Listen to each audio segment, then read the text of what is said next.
Mula sa dagat at ilog na sagana sa huli, papahuli ba tayo sa ani sa lupa? Isa sa ipinagmamalaking produkto ng Zambales ang matatamis nilang mangga. At ang mga mangga sa farm na ito sa San Antonio ready for harvest na. Alam nyo ba na ang ilan sa pinakamatatamis na mangga sa buong mundo ay matatagpuan dito sa Zambales? Yes, may variety tayo dito sa Zambales na talaga namang napakatamis at export quality talaga. Ito yung tinatawag nilang dinamulag na mangga. Dinamulag kasi sa amin sa Kapampangan, ang ibig sabihin ng dinamulag ay kalabaw. So, yung mga ganito kasing mga mangga, medyo mas malaki siya than the usual, kaya dinamulag ang tawag sa kanya. Dito sa farm na ito, nakaka-harvest sila ng 30,000 kilos of dinamulag na mangga. Hi, Sir Paul! Yes, ma'am. Kumusta po? Harvest season na ngayon. Yes po. Talaga. Bakit po nakabalot? Ng... Dahil po doon sa present ng peste dito sa may manggahan. peste. Na kung hindi mo mabalot ay mawawala ng saysay, masisira. Talaga. Alam niyo po mga kapuso, yung mangga po na dinamulag ay meron pong 110 days or 120 days. 120 days. 120 days simula ng isprayan mo siya ng pampabulaklak. Bibilang ka ng 120 days tapos yun, okay na siya. Pero ito po, pahihinugin pa. Yes po. Pero pwede nang pitasin. Pwede na po. Halos 400 puno ng mangga ang namumunga sa farm na ito na may lawak na mahigit 8 ektarya. Pero yan, pwede na rin kainin niya kasi maasim. Opo. May Oo. alamang lang. Pwede na. Tapos gaano katagal po bago siya talagang maging talagang matamis na, yung hinog na? 6 to 7 days lang. 6 to 7 days lang. Yes, Okay. Ang baba ng mga ano dito, pwedeng pitasin lang ng ganito, no? No? Ganyan Yes po. lang. Oo, hindi na kailangan ng pwedeng ganyan lang. O sige kuya, kayong mag-ano, ako mamimitas na lang ako dito. Pwede namang ganyan lang, di ba? Pwede po, pwede. Ayan. Pwede. Pwede. So, basta lahat po dito sa punong to, pwede pong pitasin. Opo. Kasi sabay-sabay naman silang inisprayan ng pampabulaklak. So, nagbilang na sila ng 120 days.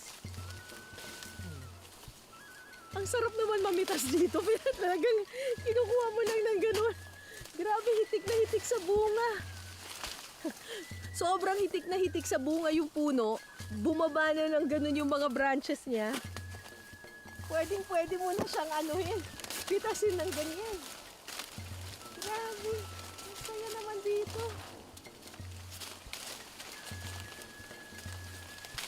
Grabe. Sa sobrang bigat nung mga bunga, kusa nang bumaba yung mga mga branches. Oh, tingnan mo, oh. Pumalik na sa lupa yung mga Panalo.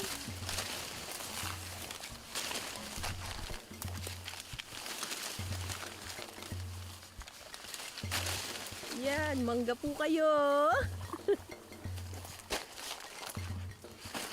Yan, dami. Medyo maasim talaga yung Ganyan pala itsura nung dinamulag. Tinitingnan ko pa lang, parang ang asim-asim na. Maasim talaga ma'am ang dinamulag pag hilaw. Pag hilaw, pero kapag after 1 week, matamis na to. Ma'am, pag dumilaw na siya, matamis. Talaga? Tikim nga nito.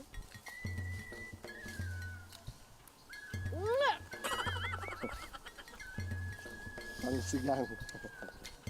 Ang asim! Ang asim, kuya. Ganyan talaga ang dinamulag ma'am. Pagkahilaw siya talaga, maasim siya. Ano ginagawa ninyo dito? Pinahihinog mo. Pinahihinog. Pero pag nahilog siya, Pero yung manggang hilaw, ano ginagawa ng mga taga rito? pagka yung na-damage, ginagawa namin mango pickle. Pickled mango. Tapos yung iba naman, dahil sa sobrang asim nito, pwede daw gawing sinigang. Ang easy lahat. Hindi na kailangan ng ng sampalok.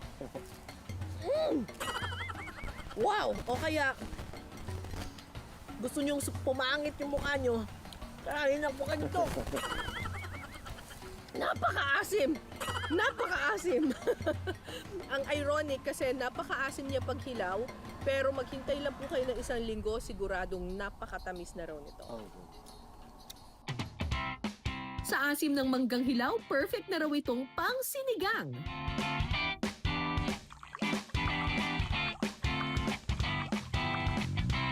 So ito yung mga napitas nating mangga kanina, manggang hilaw. Ang asim! The best siya, ma'am, sa sinigang. Ayun, dahil ang asim niya, the best Yes po, para sa sa sinigang. sinigang. Kasama ko dito si Ate Ellen kasi magluluto kami ng sinigang sa mangga. Yes po, sinigang na pusit sa mangga. Pusit? Yes po.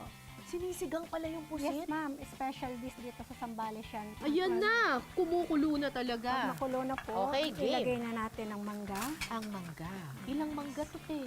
Bali, 2, ma'am, para ma-achieve natin yung talagang Asim niya. asim So ito hindi natin lalagyan ng sampalok. yes, ma'am. Mangga lang Talagang talaga. mangga lang Kaya talaga ang dapat, ma'am, magpapaasim sa kanya. yes po. Kaya dapat, ma'am, kulong-kulo siya para yung asim talaga nandun. Oo, kumatas Yes talaga. po. Tapos, ma'am, pwede natin lagyan ng Asin. asin or patis. Pero mas gusto natin natural yung lasa, asin, ma'am, lalagay natin. Pagkukuluin muna ito ng 20 to 30 minutes hanggang sa kumatas na ang mangga sa tubig. Paano mo malalaman na okay Pag na? medyo na siya, ma'am, durog na yung mangga. Hihintayin Yes po. nating madurog-durog Yes yung po. mangga. So, malalaman ninyo okay na yung pagkakakulo kasi Pag yung... medyo malapot na, ma'am. Oo, yung medyo sabaw. malapot na yung sabaw. Tapos at the same time, nag-iba na siya ng kulay. Manilaw-nilaw na siya. Kulay ng mangga. Yung kulay ng mangga humalo na. Ayos, okay.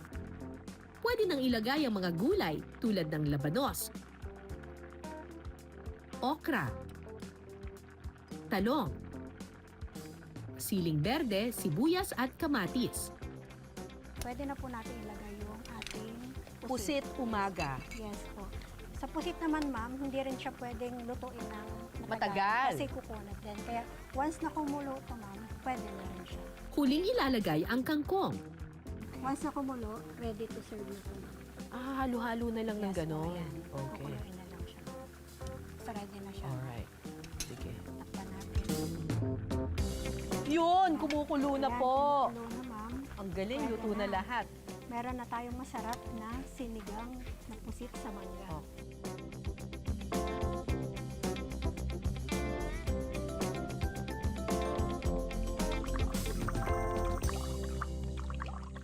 Tikman naman natin ngayon yung sinigang na pusit sa mangga.